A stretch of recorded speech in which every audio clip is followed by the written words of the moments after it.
성령이 곧 예수를 광야로 몰아내신지라. 광야에서 40일을 계시면서 사탄에게 시험을 받으시며 들 짐승과 함께 계시니 천사들이 수종 들더라. 요한이 잡힌 후 예수께서 갈릴리에 오셔서 하나님의 복음을 전파하여 이르시되 때가 찼고 하나님의 나라가 가까이 왔으니 회개하고 복음을 믿으라 하시더라. 갈릴리 해변으로 지나가시다가 시몬과 그 형제 안드레가 바다에 금을 던지는 것을 보시니 그들은 어부라. 예수께서 이르시되 나를 따라오라. 내가 너희로 사람을 낚는 어부가 되게 하리라 하시니 곧 그물을 버려두고 따르니라. 조금 더 가시다가 세베대의 아들 야고보와 그 형제 요한을 보시니 그들도 배에 있어 그물을 깁는데 곧 부르시니 그 아버지 세베대를 품꾼들과 함께 배에 버려두고 예수를 따라가니라. 저는 오늘 본문의 말씀을 묵상하면서 성령께서 예수님을 곧바로 광야로 몰아내시고 또 예수님께서 복음을 전하시기 시작하실 때는 이미 세례 요한이 잡힌 후였다는 것을 함께 묵상해 볼 수 있었습니다. 세례 요한은 예수님께 세례를 주고 예수님이 세례 받으시고 올라오실 때 하늘이 열리고 하나님이 말씀하시며 성령께서 비둘기같이 내려오시는 것을 직접 봤던 사람입니다. 그리고 그 당시의 세례 요한은 유대와 예루살렘의 모든 사람들이 와서 회개의 세례를 받을 정도로 굉장히 인지도가 높았던 사람입니다. 그런데 그 세례 요한이 예수님을 알아보고 나서 성령께서는 예수님을 곧바로 광야로 끌고 가시는 거죠. 그리고 세례 요한이 잡힌 이후에 예수께서 복음을 전하기 시작했다라는 것을 마가복음이 짚어주고 있다고 저는 생각을 합니다. 만약에 예수님께서 40일 동안 광야에 계시지 않고 세례 요한과 함께 계셨더라면 더 많은 사람들에게 더 빨리 예수님이 하나님의 사랑하는 아들이라는 사실이 전해졌을 수도 있을 것입니다.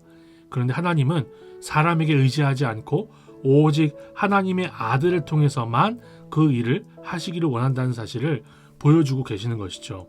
반대로 생각해보면 세례 요한의 사역은 예수께서 하나님의 사랑하는 아들이라는 것을 보고 증언하는 거기까지라는 것을 우리가 생각해 볼 수 있습니다. 우리도 많은 것을 할 수 있으면 좋겠죠. 주님을 위해서 많은 업적을 이루면 참 좋겠습니다. 그러나 주님께서 거기까지라고 하시면 아멘 할 수 있는 것이 믿음이라는 생각을 할 수 있었습니다. 어떻게 해서든 유학을 가고 어떻게 해서든 대단한 업적을 이루고 다른 사람들에게 말하면 입이 벌어질 만한 많은 일들을 해내는 것이 믿음이 아니라 주님이 거기까지라고 하시면 아멘 하고 그 자리에서 충성을 다하며 순종하며 예수께서 다시 오실 날을 기다리는 것, 그것이 믿음이겠구나 라는 생각을 해보았습니다. 저는 그렇게 제 자신에게 적용해 봅니다. 40일 동안 광야에 계셨던 예수께서 돌아오시고 나서 처음으로 사역하셨던 곳은 갈릴리였다라고 마가가 증언하고 있습니다. 그리고 갈릴리에서 제 아들을 먼저 부르십니다. 우리가 성경을 통해 보면 갈릴리는 좋은 동네가 아닙니다. 예루살렘에 사는 사람들은 좋은 동네, 수도고 또 거룩한 동네에 살고 있는 사람들인 반면에 갈릴리는 선한 것이 나올 수 없다라고 하는 나다네엘의 증언이 나올 정도로 갈릴리는 좋은 동네가 아니었습니다. 그런데 예수께서는 인지도도 없고 인기도 없는 그 동네에서부터 사역을 시작하시는 것이죠. 예수님의 공생애, 복음의 사역은 사람의 인지도나 사람들의 호응에 따라서 시작이 되고 안 되고가 아니라 오직 주님의 뜻하심대로 이루어진다는 것을 생각해 볼 수 있었습니다. 좋아요가 많고 구독수가 많고 또는 다른 사람들이 칭찬한다고 해서 사역을 하는 것이 아니라 핍박을 받고 고난을 받고 알아주지 않는다 할지라도 주님 앞에서 우리 예수께서 가신 길을 묵묵히 따라가는 제 인생이 되기를 소망합니다. 마지막으로 예수님은 갈릴리 해변에서 그의 제자들을 부르시는 장면을 우리에게 보여주고 계십니다.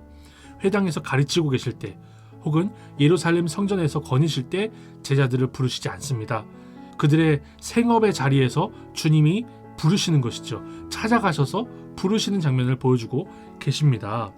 우리는 주께서 부르신 자들로서 이제 생업의 전선에서, 학업의 전선에서 일을 하고 공부를 해야 되는데, 우리 주님께서 부르신 그 자리에서 충성을 다하며 주님 앞에 아름다운 복음의 사명자로 살아가는 오늘 하루가 되기를 소망합니다. 하나님 아버지, 세례 요한이 예수님을 증언하긴 했지만 예수님이 광야에 다녀오시는 사이에 세례 요한의 사명이 마치는 것을 보여주시니 감사드립니다. 주님이 주신 사명의 한계를 인정하고 주님께서 우리를 멈추게 하셔도 감사하며 찬양하는 우리가 되게 하옵소서. 예수님의 이름으로 기도드립니다. 아멘.